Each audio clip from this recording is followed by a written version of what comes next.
A TV Unesp abre espaço para o debate sobre saúde e segurança do trabalhador. Nós acompanhamos aqui em Campos do Jordão o primeiro congresso da coordenadoria da área da Unesp. Nós conversamos com especialistas no tema.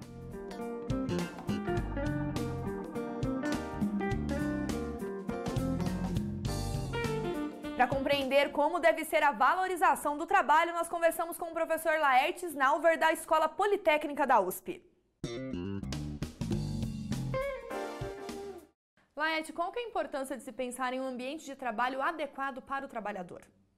A primeira coisa que a gente precisa pensar é o seguinte, que o trabalho é central na vida de todo mundo, né? Então, assim, se eu desenvolvo um trabalho que não me ajude a promover a saúde, a me desenvolver profissionalmente, a me desenvolver coletivamente e, por que não, contribuir com o desenvolvimento da sociedade, da própria cultura, eu estou indo no sentido contrário do que seria, de fato, o trabalho em si, né? E isso, para a gente conseguir ir nesse caminho, é importante que o trabalho, de alguma certa forma, seja recuperado como um valor na sociedade, né? Eu acho que esse seria o primeiro ponto. E por que o trabalho perdeu esse valor? Para nós é fundamental o seguinte, que sabendo que há uma tendência dentro do mundo da produção, onde o trabalho ele acaba ficando meio de lado, meio escondido, que não se sabe exatamente o que as pessoas fazem, que você avalia o desempenho das pessoas sem saber o que é o real da atividade dela, que você faça exigência de metas sem saber o que de fato acontece, quais são as dificuldades que existem, sejam elas porque não houve uma concepção de equipamentos adequados, que a organização do trabalho não é feita de modo de favorecer, por exemplo, a cooperação, favorecer que as pessoas possam construir juntas alguma coisa, a tendência é que a gente acaba enveredando pelos caminhos mais, até do que a gente chama, do que tem até conceitos de economia, que dizem assim, as externalidades negativas, né? A doença, o cinismo, a dificuldade do viver junto. Então, a gente tem um problema bastante delicado na mão, que é a valorização do trabalho, não como uma hipocrisia, mas como um valor real da sociedade, ele é fundamental. E dentro dessa valorização, então, entra essa preocupação com a saúde e a segurança do trabalhador? Ao menos deveria, né? Porque assim, a questão da saúde do trabalhador, ela passa por um conhecimento do que é saúde, né? Em termos do desenvolvimento, da possibilidade, o que o trabalho propicia como condições para eu desenvolver a minha saúde, para construir a minha vida, que ela é sempre feita em conjunto com outras pessoas, não é uma coisa individual. E, por outro lado, também tem a questão de que maneira eu conheço o que é o trabalho. O trabalho é algo que, assim, a minha atividade de trabalho, o que eu faço, como eu faço, de que maneira eu desenvolvo minhas estratégias, como eu raciocino para fazer o meu trabalho. Isso vale para qualquer tipo de atividade, não é específica de uma atividade ou de outra. Qualquer tipo de atividade profissional, ela é imbuída de todas essas questões que são físicas, cognitivas, psíquicas. O trabalho é um conjunto que a gente, né, da maneira como eu dou de mim para desenvolver alguma coisa em prol de um sistema de produção. Então, acho que isso é um ponto-chave. E o que nós deveríamos fazer, então, para atingir esse nível de preocupação que você disse que é necessária? Você sabe que já existe todo um arcabouço legal, tem uma série de coisas, tem uma série de tecnologias, uma série de possibilidades de ir melhorando o trabalho em si. Eu acho que tem uma coisa que diz respeito tanto à responsabilidade das empresas, dos órgãos públicos, das pessoas de uma maneira geral, no sentido de o que é possível melhorar. É sempre olhar no sentido do que é possível melhorar. E, sobretudo, ao projetar alguma coisa, eu preciso pensar quais são as características das pessoas e que maneira eu consigo desenvolver o potencial delas. Como diz um colega meu, francês, François Hibon, algo assim, um potencial a ser desenvolvido, não é um recurso a ser utilizado.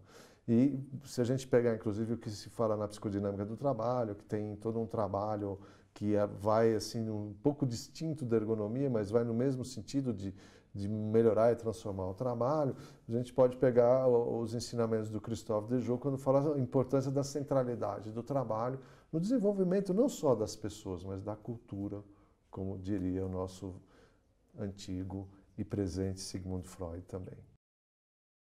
Você citou a questão da ergonomia e você trabalha com isso lá na Escola Politécnica da USP em São Paulo. Eu gostaria que o senhor explicasse como que a ergonomia entra nessa questão da saúde do trabalhador. No caso da Escola Politécnica, a gente tem um trabalho já no nível de graduação, pós-graduação, extensão, que a gente tenta passar a mensagem que ela é importante não só para as pessoas que cuidam da saúde do trabalhador, mas para a engenharia e para a sociedade como um todo, para o mundo da produção.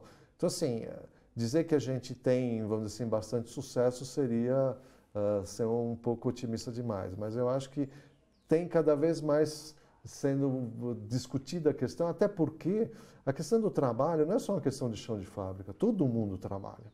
O trabalho em si é algo que faz parte da vida de todo mundo. E é muito complicado quando já não faz mais parte. Quando alguém se aposentou precocemente, ou mesmo a aposentadoria e depois não conseguiu desenvolver alguma atividade condizente, inclusive com as suas vontades e capacidades.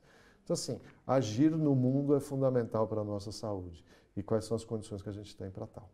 Pensando nessas condições, a ergonomia é importante? Com certeza. Principalmente se a gente sair da ideia de ergonomia como questão de cadeira e mesa e postura. Se a gente pensar em ergonomia no sentido do que é que as pessoas fazem, na ideia da atividade delas. Por isso que essas ciências do trabalho, como a ergonomia, a psicodinâmica do trabalho, têm uma contribuição interessante, mas, sobretudo, não pensar que é um papel daquele profissional resolver o problema do mundo. Pelo contrário, é um problema que envolve diferentes áreas, envolve os trabalhadores que estão diretamente envolvidos naquela produção, envolve quem está fazendo a gestão, envolve os engenheiros, os gestores, outros tipos de profissionais que vão ajudar. Não é algo que a ergonomia vai resolver. É uma questão de cultura organizacional? Pensar de outra forma a cultura organizacional, pensar de outra forma o mundo da produção e pensar de outra forma a inserção do trabalho no mundo da produção. E como se daria o diálogo, então, para atingir essa cultura? Em primeiro lugar, por exemplo, quando eu estabeleço, vamos dizer assim, certos níveis de produção, metas, por exemplo, que eu quero que as pessoas tenham. Se eu não considero o trabalho real das pessoas, eu posso exigir delas o que é impossível. Né? Ou posso exigir delas algo que, para elas atingirem aquilo, elas vão deixar uma parte importante da sua vida e da sua saúde lá dentro. Então, assim, há que se repensar de que maneira o trabalho agrega valor à produção. Inclusive, uma questão de economia, porque o que agrega valor não é simplesmente aquilo que eu estou fazendo naquele momento, aquela atividade específica. É muito mais, porque existem valores imateriais que são relacionados ao trabalho que, ao final das contas, agregam valor tanto à empresa como à sociedade como um todo. Então, a gente precisa reavaliar essa questão do que agrega valor na produção. Porque é muito comum você falar assim, não, a pessoa só tem que fazer aquilo, que só me interessa aquele gesto, aquela fala, aquele movimento. Não, isso não é o caso. É de que maneira a profissão daquela pessoa, aquilo que ela faz, vai agregar valor para a empresa. Então, eu acho que esse seria um primeiro passo. E, evidentemente, você vai respeitar mais as características das pessoas, uma vez que você, inclusive, olha as pessoas ao longo da vida, ao longo da diversidade que existe em todos os sentidos, né? E sabendo que, em princípio, as carreiras profissionais devem e são longevas. Agora, se a minha ideia é usar o máximo de alguém durante um curto período de tempo, depois jogar de volta para a sociedade, e a sociedade que se vire, nós temos problema. E qual o grande desafio que o senhor poderia apontar pensando nessa promoção da saúde e segurança do trabalhador? Colocar de novo o trabalho em voga. É um desafio muito grande, até porque, como é uma palavra que pode se tornar polissêmica, o que é o trabalho, o que deixa de ser, da mesma forma que dizer o que é saúde, o que deixa de ser, a gente precisa primeiro tentar precisar, ajudar conceitualmente a precisar as coisas, mas tem algo fundamental.